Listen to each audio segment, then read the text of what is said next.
جیسے حدیث میں آتا ہے جب قتل عام ہوگا یہودیوں کا تو ایک درخت ایسا ہے کہ جو یہودیوں کا وفادار ہے اور وہ یہودیوں کو پناہ دے گا کہ آؤ چھپ جاؤ میرے برکت. اور اسرائیل نے اپنے ہاں سب سے بڑی کلٹیویشن اسی درخت کی. یہود سے لڑائی ہوگی، جہاد ہوگا، یہاں تک کہ کوئی یہودی اگر پتھر کے پیچھے چھپے گا تو پتھر کہے گا کہ اے مسلمان یہ یہودی ہے، اس کو قتل کر دے، یہ میرے پیچھے چھپا ہوا ہے. ہر درخت بھی گواہی دے گا، ہر پتھر بھی گواہی دے گا، الا الغرقد، سوائے غرقد درخت کے. یہودیوں کا کوئی مقدس درخت ہے، اسرائیل میں بہت زیادہ لگاتے بھی ہیں یہ لوگ.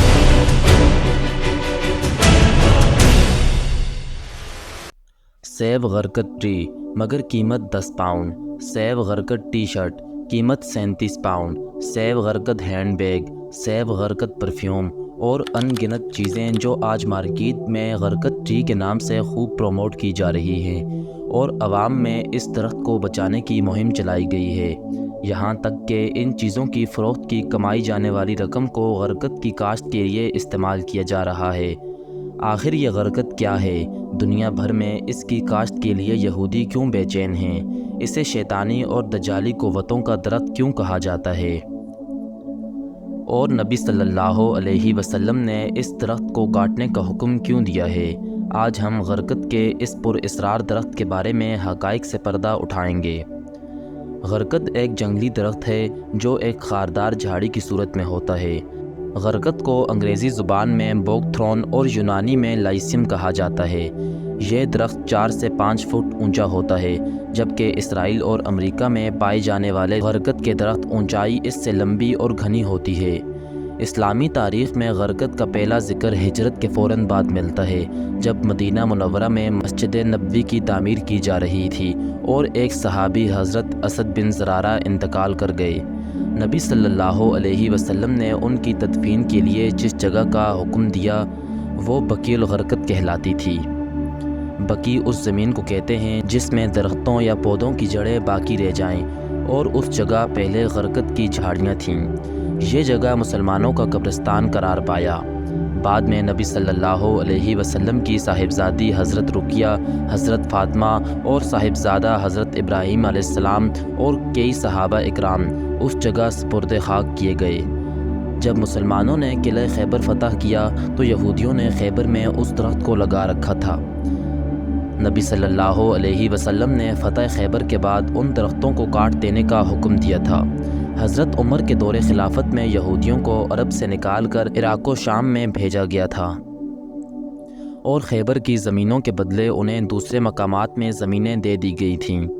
حضرت عمر کے دور خلافت کے آخری زمانے تک اس درخت کا عرب سے مکمل صفایا ہو گیا تھا، لیکن پھر بعد میں آنے والے بادشاہوں نے یہودیوں کو ان مقامات پر غرقد کی کاشت کرنے کی اجازت دے دی جہاں وہ آباد تھے. اب سوال یہ اٹھتا ہے کہ نبی صلی اللہ علیہ وسلم نے خصوصاً غرقد کو کاٹنے کا حکم کیوں دیا تھا، جبکہ قرآن و احادیث میں شجرکاری درخت لگانے کو صدقہ جاریہ قرار دیا گیا ہے.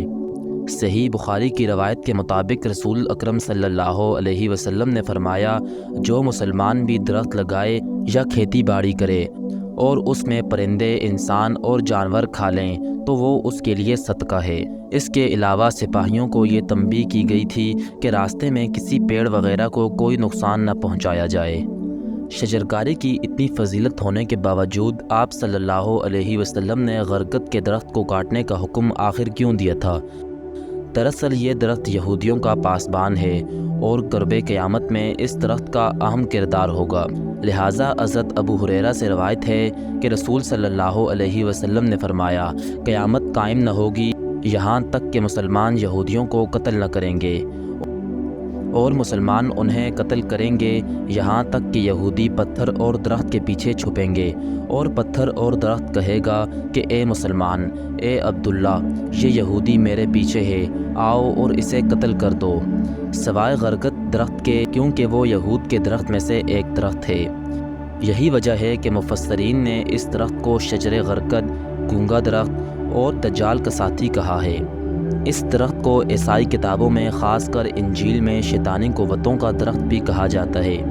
واضح رہے کہ یہودی قوم اپنے مذہب سے زیادہ اسلام کی سچائی پر یقین رکھتے ہیں ان کے علماء اور محققین قرآن و احادیث کا مطالعہ کر کے اپنی ترقی کی راہیں کھولتے ہیں اور مسلمانوں کی کمزوریوں پر گرفت کرتے آ رہے ہیں، اور یہی وجہ ہے کہ آج بھی یہودی غرقت کو اپنا پاسبان مانتے ہیں جو قیامت سے پہلے ہونے والے عظیم جنگوں میں ان کا مددگار ثابت ہوگا۔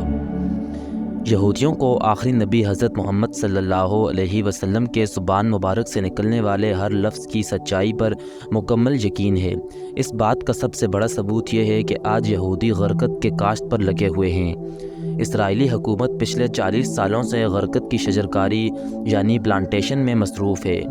رپورٹ کے مطابق سال 2010 تک 2 کروڑ غرقت کے درخت اسرائیل میں لگا چکے ہیں، اور اسرائیل میں چلنے والی ٹرینوں کے اطراف میں تقریباً 30 سے 40 کلومیٹر تک ٹرین لائن کے دائیں بائیں صرف غرقت ہی لگے ہوئے ہیں، اور اسرائیل میں ہر یہودی کے گھر، ان کے پارک اور ان کی بلڈنگ کے آس پاس غرقت لازمی لگا دکھائی دے گا۔ فلسطینی علماء کرام کا کہنا ہے بالخصوص اسرائیل میں بڑے پیمانے پر غرقت لگا کر یہودیوں نے نبی صلی اللہ علیہ وسلم کی پیشن گوئی کا وقت قریب کر دیا ہے۔ خیبر میں شکست کھانے کے بعد سے اب تک ان کے پاس نہ کوئی ملک تھا اور نہ ہی کوئی فوج، لیکن 20ویں صدی میں انہوں نے پہلی بار فلسطین پر قبضہ کر کے اسرائیل کی بنیاد رکھی، لہٰذا اب وہ اپنے رہائشی علاقے میں اس درخت کو خوب کاشت کر رہے ہیں، کیونکہ دجال کا خاتمہ بھی بیت المقدس میں ہونا ہے۔ یروشلم شہر قرب قیامت میں جنگوں کا مرکز ہوگا، اس لیے یہودی اس درخت کی شدید ضرورت ان ہی علاقوں میں ہے۔ مارکیٹ میں آج غرقت کو مزید مشہور کرنے کے لیے غرقت کے درخت کی تصویر والے ٹی شرٹ، ٹوپیاں، پرفیوم، بیگ اور دیگر چیزیں فروخت کی جا رہی ہیں۔ اگر اس ٹی شرٹ کو غور سے دیکھیں تو اس میں ایک مرد اور ایک عورت غرقت درخت کے پیچھے چھپے نظر آ رہے ہیں، جو اس تھیوری کو اور بھی زیادہ مضبوط بنا دیتی ہے کہ غرقت کو آخر انٹرنیشنل لیول پر کیوں پروموٹ کیا جا رہا ہے، اور یہودی نبی صلی اللہ علیہ وسلم کی حدیث سے کتنی واقفیت رکھتے ہیں۔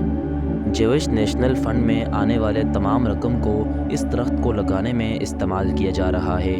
اسرائیلی وزیر اعظم نے بھی سن 1999 میں خود اس درخت کو لگا کر غرقت کی کاشت پر عوامی سطح پر زور دیا ہے۔ یہود و نصارہ آج آخری نبی صلی اللہ علیہ وسلم پر ایمان نہ لانے کے باوجود آپ کے ہر الفاظ اور پیشن گوئیوں پر پختہ یقین رکھتے ہیں۔ بحیثیت مسلمان ہمیں آج خود کا محاسبہ کرنا چاہیے کہ کیا ہم آج خود کو نبی صلی اللہ علیہ وسلم کا امتی کہلوانے کے باوجود آپ کی تعلیمات پر عمل پیرا ہیں؟ کیا ہمارا دعویٰ صرف نبی صلی اللہ علیہ وسلم سے محبت و عقیدت کی حد تک محدود ہے، یا ہم آپ کی تعلیمات پر بھی عمل پیرا ہیں؟ اور یہ کہ آج ہمیں چاہیے کہ ہم اسلامی تعلیمات کے ساتھ ساتھ حالات حاضرہ پر بھی واقفیت رکھیں اور اپنے دین و ایمان کو بچانے کے لیے یہودیوں اور دجالی فتنوں سے قرآن و احادیث کی روشنی میں آگاہ رہیں۔